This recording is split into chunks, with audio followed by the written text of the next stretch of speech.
मित्रांनो, इथे मध्ये गावाचं नाव कळत नाही, मी सांगेन तुम्हाला, पण इथे खूपच काम चालू आहे जोरदार.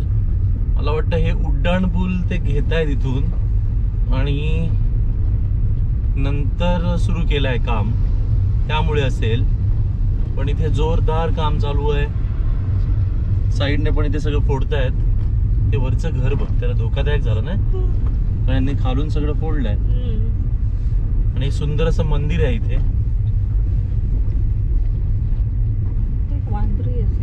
वांद्री मला मी मागच्या व्हिडिओमध्ये उल्लेख केल्यासारखं आठवत आहे की एक मंदिर आहे, गाव आहे, वांद्री वांद्री वांद्री. हा बरोबर, वांद्री नंबर 1 शाळा हीच ना. हा, त्यांनी बीट बीट पण लिहिलंय. जुन्या शाळा किती मस्त होत्या ना. विशेषतः पूर्ण प्राथमिक मराठी माध्यमाच्या जिल्हा परिषद शाळा. रंगरंगोटी पण छान असायची. ते बाहेर नकाशा वगैरे. आमचा मठ शाळा नंबर 1 नाही, त्याचा व्हिडिओ मागे केलेला मी. जुन्या मठ शाळा नंबर 1 आता काय नवीन झाली. हा बघा, हा सगळा पूर्ण एरिया तुम्ही बघितलात तर इथे तुम्हाला सगळीकडे काम चालू असलेलं दिसेल. चिखल माती, बाजूला डोंगर फोडलेला दिसेल.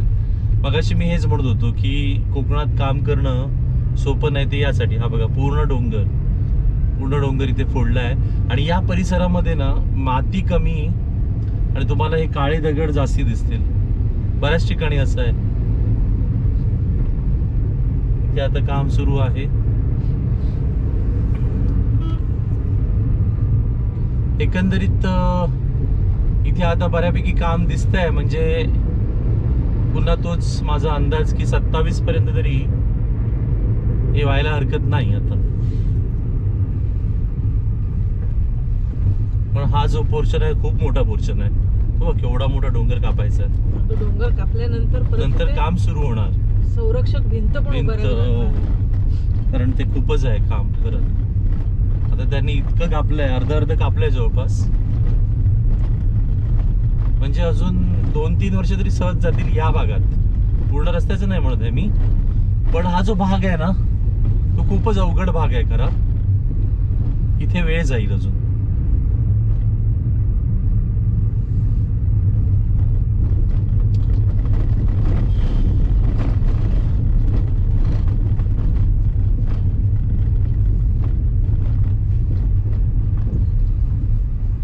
उक्षी डिंगणी मार्गे शास्त्री पूल संगमेश्वर सावधान. ओके, असं आहे का. 27 आज तारीख किती. 23. पण हे सगळे चाललेत ना. बघूया.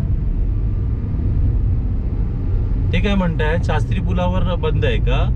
ह्याच्या इथे काहीतरी बाजारपेठ, संगमेश्वर बाजारपेठचे. हा हा हा हा. मग त्यावेळी कुठला पर्यायी मार्ग वापरायचा. आता तू वाचलास तो. पण तो तर आता हा इथून उक्षी हेच ना की पुढे आलं उक्षी. बघूया, कुठेतरी लिहिलेलं असेल ना. लोक जात असतील ना, त्याच्यावर अंदाज येईल आपल्याला. तसे अगदी काय आपल्याला अलीकडे संगमेश्वरच्या अलीकडे थांबायला मिळालं तरी चालेल ना. आपल्याला तसं काय प्रॉब्लेम नाही होणार आहे. आपलं काम काय खुद्द संगमेश्वर मध्ये. तिथे बघ किती सुंदर व्ह्यू आहे. तिकडे झाडं आहेत लांब, तिकडे ती नारळाची झाडं. ह्या कॅमेऱ्यात तर येणार नाहीत, पण ते बेट टाईप काहीतरी झालंय इथे. काय छोटंसं घर होतं.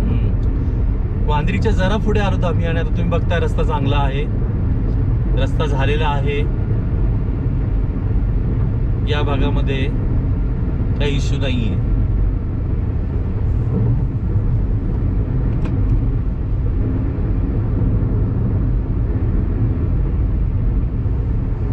Beauty of Konkan. एकतर एवढा रस्ता करून पण झाडं दिसत आहेत थोडी थोडी नाही. साईडला तर आहेत झाडं बऱ्यापैकी. या साईडला उजव्या बाजूला डोंगर पण हिरवागार दिसतोय आणि खाली ते नदी, त्यामुळे अजूनच भारी वाटतंय. यावर्षी पाऊस उशिरापर्यंत होतं हा ना. त्यामुळे तर डोंगर वगैरे डोंगर आणि हिरवे जास्ती दिसतात. ते कुठला तरी ढाबा आहे पण त्या ढाब्याच्या वर डोंगर आहे आणि तो कोसळलाय.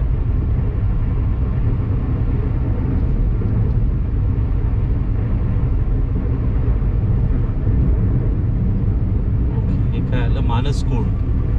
हा मानसकोंड त्यावेळी रस्ता चालू होता आपण आलेलो बघ, पण हा अलीकडचा नाही विषय. एक 2-3 वर्षा पाठीमागे व्हिडिओ केलेला त्यावेळी, आणि इथे स्टॉप होता काहीतरी बसचा मानसकोंडचा. ते आता सगळं हे झालं. अरे बापरे, खड्डेच खड्डे, ते पण अचानक. हा हा नशीब आमचा स्पीड कमी होता नशिबाने. हे असा प्रकार आहे. एवढे खड्डे तिथे होते आणि कसं कळणार कोणाला तरी रात्रीच्या वेळी. काय हे लोक ना, एक साधा तिथे गतिरोधक लावा, काहीतरी करा.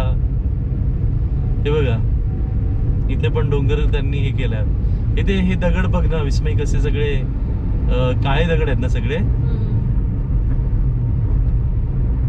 ही घरं बघ कशी उजव्या डाव्या हाताला दाटी वाटीने आहेत. एखादी वाडी असावी.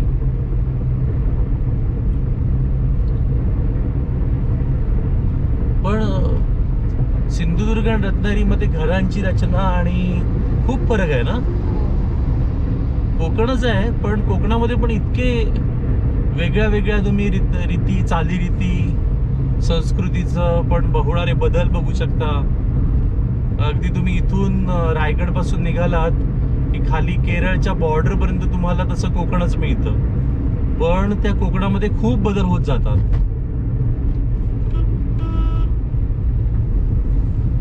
आणि माणसं पण बऱ्यापैकी रिलेशन मध्येच आहेत सगळे एकमेकांशी. म्हणजे आमचे रिलेटिव्ह कारवारला पण आहेत, आमचे रिलेटिव्ह गोव्यातही आहेत, आमचे रिलेटिव्ह अगदी केरळमध्ये पण आहेत, वर पण आहेत मुंबईपर्यंत. पण त्यांची घरं आणि त्यांचं काही पद्धती ज्या आहेत त्या थोड्या वेगळ्या बदलत जातात. भाषा पण बदलते. आम्ही जरी कोकणी कोकणी कोकणी म्हटली तरी गोव्यातली कोकणी वेगळी, कारवारची वेगळी, कारवारची थोडी आमच्या जवळची, गोव्याची पूर्णपणे वेगळी. गोव्यातही 2 प्रकार आहेत जवळपास मोठे, मेजर म्हणतो. असंख्य प्रकार असतील त्यामध्ये, त्याच्यावर वेगळा व्हिडिओ पण केलाय मी. पण मोठे 2 प्रकार कोणते की एक ती उत्तरी कोकणी जी मालवणीच्या अगदी जवळची आहे, ज्याला तिथले गोव्यातले पणजीमधले किंवा मडगावमधले कोकणी लोक कोकणी मानायला तयार नसतात, अशी परिस्थिती आहे. आणि एक ती त्यांची कोकणी जी पोर्तुगीज कोकणी आहे. पोर्तुगीज कोकणी म्हणजे का म्हणतोय मी, कारण त्याचा इम्पॅक्ट आहे त्याच्यावर. जर तुम्ही आम्हाला मराठी कोकणी म्हणत असाल ना तर तुम्ही पोर्तुगीज कोकणी आहात, तुमच्यावर इम्पॅक्ट आहे, असा आहे विषय तो.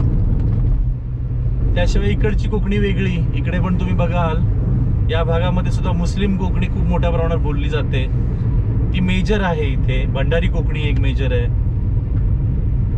आणि काही नवविद्वान आहेत की ज्यांना काहीच इतिहासाचं माहिती नाहीये, सोनगिरीत आलोत आपण, ते मग टीकाही करू लागतात काही लोकांवर की अरे अशी काय ही भाषा आहे का आमची, आम्ही तर मराठी बोलतो, आमची कोकणी भाषाच नव्हे, वगैरे वगैरे वगैरे. काही मध्यंतरी गोष्टी घडल्या. काही इन्फ्लुएन्सर होते रत्नागिरीचे, त्यांनी बिचाऱ्यांनी आपल्या घरी जशी भाषा बोलतात तसं बोलायचा प्रयत्न केला. त्यांच्यावर टीका झाली, तू का मालवणी बोलतीयस, रत्नागिरीत का मालवणी चालते का. ती मालवणी बोलतच नव्हती व्यक्ती, ती एक वेगळी भाषा बोलत होती, भंडारी कोकणी बोलत होती. पण मुळातच नॉलेजच नाहीये काही लोकांना की अशी कोणती भाषा होती किंवा लोक बोलायची अशी भाषा, अजूनही बोलतात. त्याचा अभ्यास करावा लागतो, लोकांमध्ये फिरावं लागतं, ऐकावं लागतं, त्यावेळी तुम्हाला तो फरक कळतो. आता रत्नागिरी शहरामध्ये काही विद्वान आम्हाला असेही मिळाले की ते म्हणाले आमच्याकडे कोकणी प्रकारच नाहीये, आमच्याकडे अशी भाषा नाहीये, वेगळी भाषा नाही, आम्ही मराठीच बोलतो. पण त्या मूर्खांना माहिती नाही की एक 10 किलोमीटर अंतरावर जिथे आम्ही पाटीलवाडीत राहायचो, विस्मय बरोबर ना, पाटीलवाडीमध्ये ती लोक कशी भाषा बोलायची, पूर्णपणे मालवणीच्या जवळची भाषा, पूर्णपणे मालवणीच्या जवळची भाषा. काही शब्द सोडले तर बऱ्यापैकी आम्हाला असंच वाटायचं अरे मालवणी बोलतायत, एवढा त्याचा इम्पॅक्ट होता त्यांच्या भाषेवर.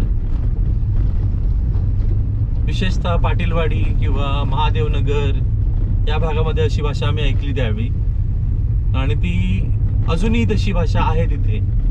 आणि काही लोक सांगतात की नाही, अशी भाषाच नाहीये. हे जरा ते का होतं, कारण ते बाहेर पडत नाहीत, बाहेर कोणाचं ऐकत नाहीत. त्यांना असं वाटतं आपण बोलतो तेच अंतिम सत्य आहे, आम्ही बोलतो तीच भाषा. असं नसतं. विषयांतर झालं खरं तर, पण माझ्या जवळचा आवडीचा विषय, त्यामुळे मी पटकन बोललो त्यावर.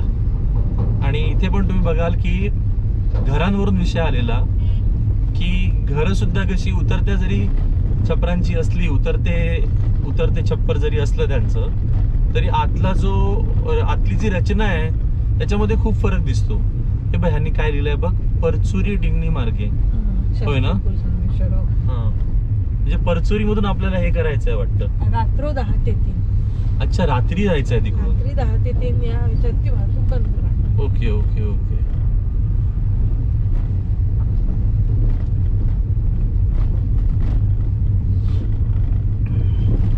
ते बघ, इथे ब्रिजचं काम चालू आहे पलीकडे त्या साईडला.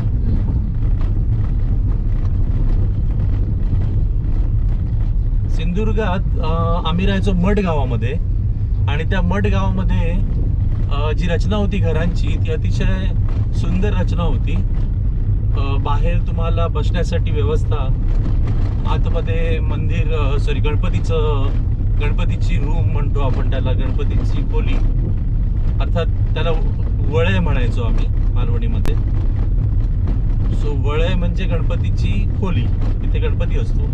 आता त्या वळयमधून तुम्ही मासे नेऊ शकत नाही, जे लेफ्ट हँडला किचन असतं त्यामध्ये, कारण ते देवाचं किचन असं म्हटलं जायचं त्यावेळी.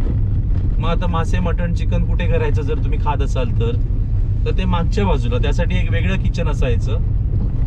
त्या सगळ्या घरांमध्ये तशी रचना आहे. मग मागच्या बाजूने यायचं, ते खुंटी असायची, तिथे लावायचं चिकन, मटण, व्हॉटेवर, आणि ते तिथेच करायचं, मागच्या बाजूला शिजवायचं. आणि त्या किचनच्या बाजूला एक छोटी रूम असायची मागच्या बाजूला, तिथे ते जेवायचं. त्या दिवशी तुम्ही देवाच्या खोलीत येऊ शकत नाही, किंवा देवाच्या म्हणजे वळईमध्ये तुम्ही येऊ शकत नाही. एवढे कडक रूल तिथे होते. आम्हाला आठवतं, आम्ही लहानपणी तिथेच राहिलेलो आहोत. तर त्या खोलीमध्ये मासे न्यायचे नाहीत वगैरे असा प्रकार असायचा. त्या वळईमध्ये एक वास्तुपुरुष असायचा, त्या वास्तुपुरुषासाठी एक कोपरा राखीव असायचा. उजव्या हाताला वास्तुपुरुष, डाव्या हाताला गणपतीचा जो मखर किंवा कमळ जे असायचं, आणि त्या दोघांच्या मधून त्या देवाच्या खोलीत, देवाच्या किचन मध्ये जाण्यासाठी वाट असायची, वगैरे वगैरे वगैरे. सो अशी सुंदर रचना असायची. आणि बऱ्यापैकी मी घरं बघितली याच धर्तीवर बांधली गेली होती. इथे अनेक घरं बघितली मी की जी याच धर्तीवर बांधली गेली होती. तर इथे तशी रचना नाहीये, इथे थोडी वेगळी रचना आहे. 5 किलोमीटरवर स्वाद हॉटेल आहे कुठेतरी. किती सुंदर वाटतंय ना. ओके, थोडं आता आपण विश्रांती घेऊ आणि पुन्हा एकदा हे मेजर पोर्शन आला तो तुम्हाला दाखवतो. आता आपण कुरधुंडा मध्ये आहोत. कुरधुंडा हे इंटरेस्टिंग नाव आहे कारण ते एक गाणं होतं, त्यावरून मी नेहमी चिडवायचो की अरे बाई तुला काय ते गुरगुंडा काय काहीतरी त्याच्यावरून कुरधुंडा माझ्या नेहमी लक्षात राहिलं. एक सुंदर गाव. हे बघा, इथे आता व्हिडिओ चालूच आहे तर मी आता थांबवत नाही. बघा समोर केवढं काम चालू आहे, बघा मोठं काम चालू आहे. अर्थात सगळीकडेच एकत्र काम सुरू नाही झालंय, हेही लक्षात घेतलं पाहिजे आपण. सिंधुदुर्गात 2017-18 काम सुरू झालं. 2014 मी कार घेतली, मला चांगलं आठवतंय. 16 पर्यंत तरी तिथे काही काम सुरू झालं नव्हतं सिंधुदुर्गमध्ये. हळूहळू 17-18 मध्ये काम सुरू झालं आणि ते बऱ्यापैकी 20 पर्यंत संपलं, 20-21 पर्यंत संपलं. म्हणजे एक साधारण 3-1 वर्ष लागली. 18, 19, 20, 21 साधारण 3-4 वर्षात संपलं ते काम. आणि त्याला कारणीभूत तिथले राजकारणी पण असतील, राजकीय प्रेशर, त्यानंतर लोकांचाही प्रचंड प्रेशर होता. जरा काही कुठे अडलं की लोक आंदोलन करायची, रस्ता बंद करून टाकायची, धारेवर धरायची PWDच्या लोकांना वगैरे वगैरे वगैरे, जे कोणी कॉन्ट्रॅक्टर असतील. तर ते केल्यामुळे तिथे तुम्हाला प्रगती दिसली. त्या बाबतीत रत्नागिरी मात्र पिछाडीवर होता. रत्नागिरी त्याच्यानंतर सुरू झालंय काम, हे मात्र नक्कीच आहे. आणि या भागात तर गेले काही वर्ष मी मध्यंतरी विस्मयचं MBA सुरू होतं सावर्ड्याला, त्यामुळे तिला सोडायला जायचो कधी कधी. त्या दरम्यान तर इथे काहीच नव्हतं. 2021-22ला नुसते आपले काही ठिकाणी खोदून ठेवलेलं होतं, बस. काम काही सुरू झालेलं नव्हतं व्यवस्थित. त्यामुळेच ह्या कामाला उशीर झालाय आणि अजूनही उशीर होतच आहे. कारण एकतर अवघड असा पट्टा आहे हा, डोंगराळ प्रदेश आहे पूर्णपणे. कुठे असा एक छोटा रस्ता दिसत नाही तुम्हाला, तिथे डोंगर खोदल्याशिवाय रस्ता होईल. आणि त्यात आणखी उशीर झालाय सगळ्या कामांना. हे बघा, ही अशी परिस्थिती आहे.